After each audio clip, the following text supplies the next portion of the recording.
शब्द बोला असा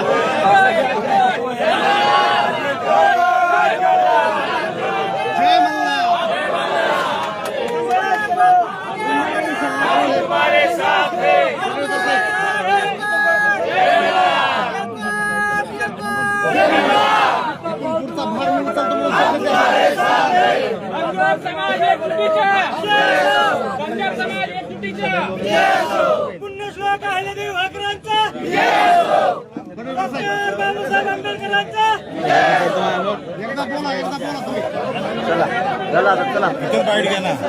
कसली बाईट, कोणाची बाईट आता कसली बाईट घेणार? गेल्या 10 दिवसापासून रेलकर साहेब आपल्या या दोन लढ्यासाठी शब्द बोला, दोन शब्द. ज्यांनी गोपी शेठ दोन शब्द बोला तुम्ही. मी भार घेतो म्हणून बोलायचं. मी भार उचलतो म्हणा इथून पुढचा. बोला माहिती द्या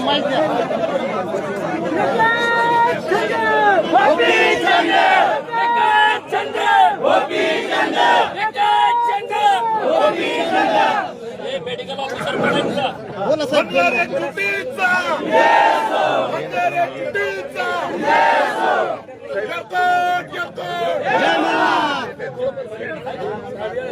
दोन शब्द बोला साहेब. पुढचा आरक्षणाचा भार मी उचलतो म्हणा.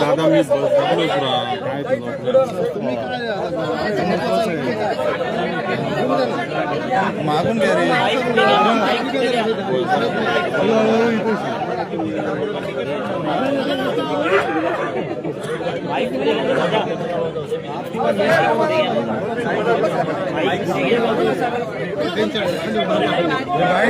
बाईट घ्या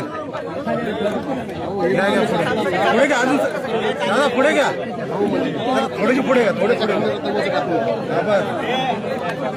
बोला गोपी शेठ बोला तुम्ही.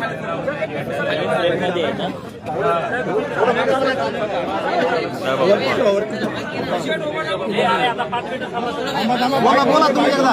राम शिंदे साहेब असतील, समाजाचे ज्येष्ठ नेते माजी आमदार अनंतकुमार पाटील साहेब, होळकर घराण्याचे वंश भूषणसिंहराजे होळकर, आमदार गिरीश भाऊ महाजन, खासदार रामरावजी वडकुते साहेब, आमदार गोपीचंद भाऊ पडळकर आणि आमचे ज्यांचं आयुष्य या चळवळीत चाललं असे कितीतरी लढवय्ये या ठिकाणी माजी आमदार रमेश भाऊ शेंडगे आहेत.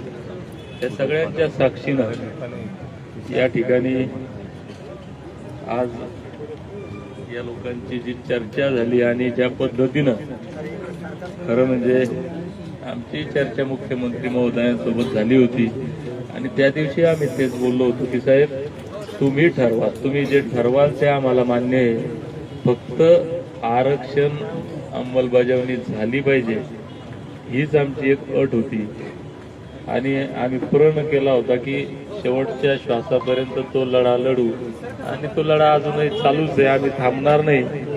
आता गिरीश भाऊंनी सगळी जबाबदारी घेतली, जोडीला राम शिंदे साहेब महाराज आहेत, गोपीचंद भाऊ आहेत, खासदार वडकुते साहेब आहेत. तर निश्चितपणे मला असं वाटतं की आता आमच्या लेकराबाळांच्या कल्याणाचा मार्ग मोकळा झालेला आहे.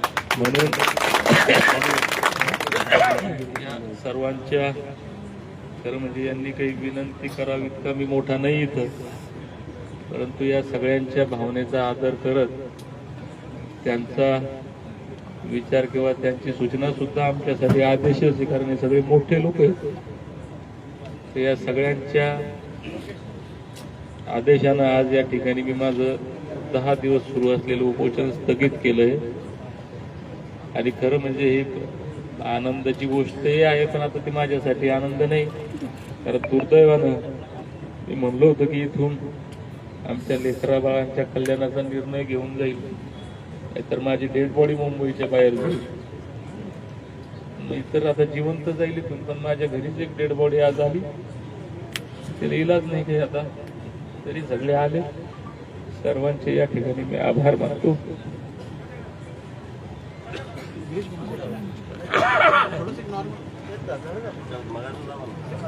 तुम्ही बोला.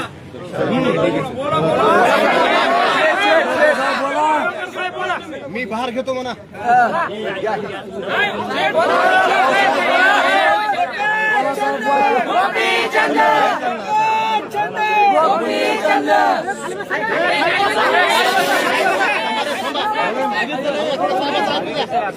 हे बघा, आपण आपल्या सगळ्यांना विनंती करण्यात येते की आदरणीय दीपक भाऊंच्या सासऱ्यांचं देहावसान झालेलं आहे, आत्महत्या झालेली आहे. त्रागा करून डिप्रेशनमध्ये आपल्या सगळ्यांना विनंती करण्यात येते की जायच्या अगोदर आपण त्यांच्या सासऱ्यांच्या